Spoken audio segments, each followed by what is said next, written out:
Hello, my friend, and welcome to Wisdom Trek. I am Guthrie Chamberlain, your guide to wisdom and creating a living legacy.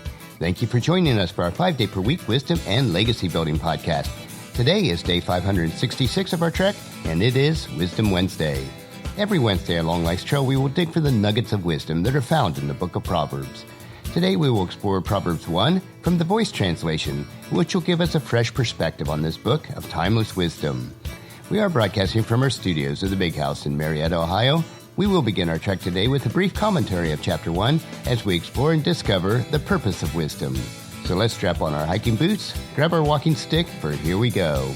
But before we explore the Proverbs themselves, which start in Chapter 10, we are first going to explore 9 chapters of poems. The points of these poems are to whet your appetite for how important God's wisdom is for your life. These poems are speeches.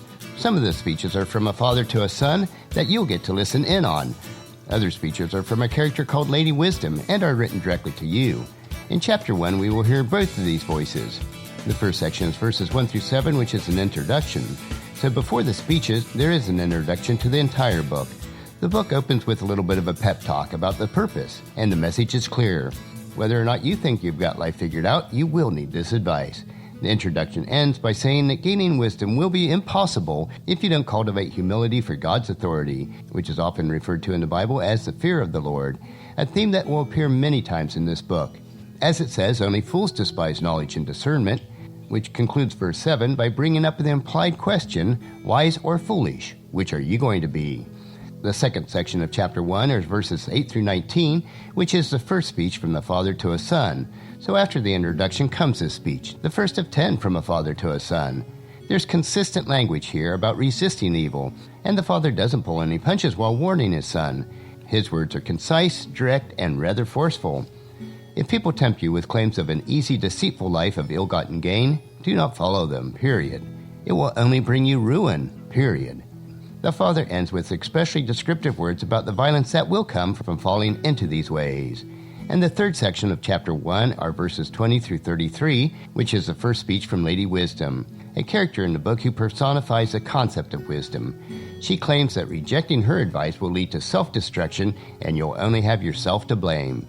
If you don't listen to wisdom, you're going to crash and burn, and that crash will be hard. She's going to pretty much bust out and say, well, I told you so. As a whole, Chapter 1 bluntly cuts to the point. Our choices are serious matters, but wisdom is accessible to any of us. The stakes are high, but we do have instructions to guide us. Guard yourself, pay attention, and carefully consider how you will respond. Are you going to be open-minded and learn new ways of living well in God's world? Of course, the answer should be yes. So let's jump right in as we read Proverbs chapter 1. I, Solomon, David's son and Israel king, pass on to you these proverbs, a treasury of wisdom, so that you will recognize wisdom and value discipline, that you'll understand insightful teaching and receive wise guidance to live a disciplined life, that you would seek justice and have the ability to choose what is right and fair. These proverbs teach the naive how to become clever. They instruct the young on how to grow in knowledge and live with discretion. The wise will pay attention to these words and will grow in learning, and the discerning will receive divine guidance.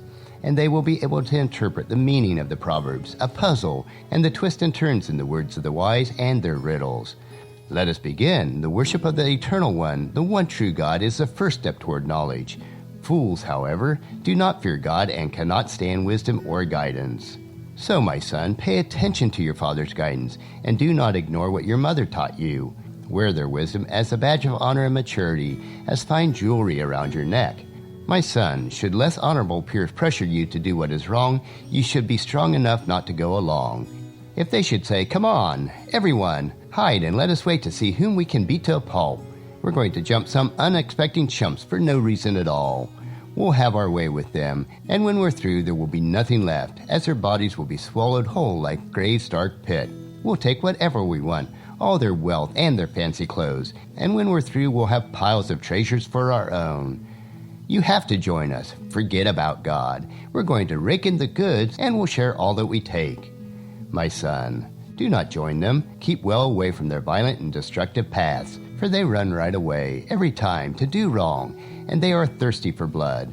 You see, it makes no sense to bait a net and set the trap while a bird is watching. But these hiding in the shadow and waiting to spill innocent blood are really just hastening their own destruction. By giving in to their sinful desires, they set themselves up to be ambushed. That is what happens to everyone who tries to profit from violence. Violence will eventually rob them of their very lives. There's another voice in town. It belongs to Lady Wisdom, who calls out in the street.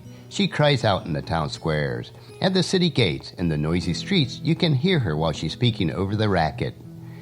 Lady Wisdom says, "You simple, naive people, how long will you love your feeble ways? You simpletons, how long will you enjoy making fun of what you don't understand? You fools, how long will you hate learning what truly matters? Turn to me and receive my gentle correction. Watch, and I will pour out my spirit on you. I will share with you wise words in order to redirect your lives. You hear, but you have refused to answer my call. My hands have reached out, but no one noticed. All my advice, all my correction, all have been neglected. You wanted nothing of them. So I will be the laughter you hear when misfortune comes, and it will come. I will be the mocking sound when panic grips you. When panic comes like a stormy blast, when misfortune sweeps in like a whirlwind, when sorrow and anguish weigh you down. This is when they will call to me, but I will not respond. They will be frantic to find me, but they won't be able. Because they despise knowledge of my ways and also refuse to respect and honor the eternal. Because they rejected my advice and turned down my correction. They will surely get what's coming to them. They'll be forced to eat the fruit of their wicked ways. They'll gorge themselves on the consequences of their choices. You see, it's turning away from me that brings death to the simple, and it's self-satisfaction that destroys the fools. But those who listen to me will live under divine protection. They can rest knowing that they are out of harm's way. Well, that will conclude our exploration of Proverbs 1. Next week, we will continue on with Chapter 2, and each week we will explore a full chapter in Proverbs. I hope that you'll join us each week so that you can gain wisdom, insight, and understanding for yourself. All the chapters in Proverbs provide us with rich wisdom, insight, and understanding on a myriad of life issues. And regardless of where you are on your faith walk, if the precepts in Proverbs are followed, your life will be rich and satisfying. I encourage you to take them and plant the seeds of wisdom into your heart so that you'll reap a harvest of wisdom throughout your life. Tomorrow we will hike another short trail in our Wisdom Unplugged series where we will discover an inspirational wisdom quote. So encourage your friends and family to join us and to come along with us tomorrow for another day of Wisdom Trek, Creating a Legacy. That will finish our trek for today. If you'd like to listen to any of the past treks or read the Wisdom Journal, they are available at wisdom-trek.com.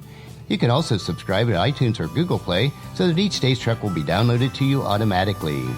Thank you so much for allowing me to be your guide, your mentor, but most importantly, I am your friend as I serve you through the Wisdom Trek podcast and journal. And as we take this trek of life together, let us always live abundantly, love unconditionally, listen intentionally, learn continuously, lend to others generously, lead with integrity, and then leave a living legacy each day.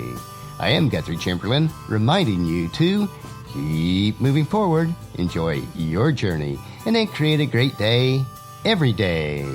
See you tomorrow.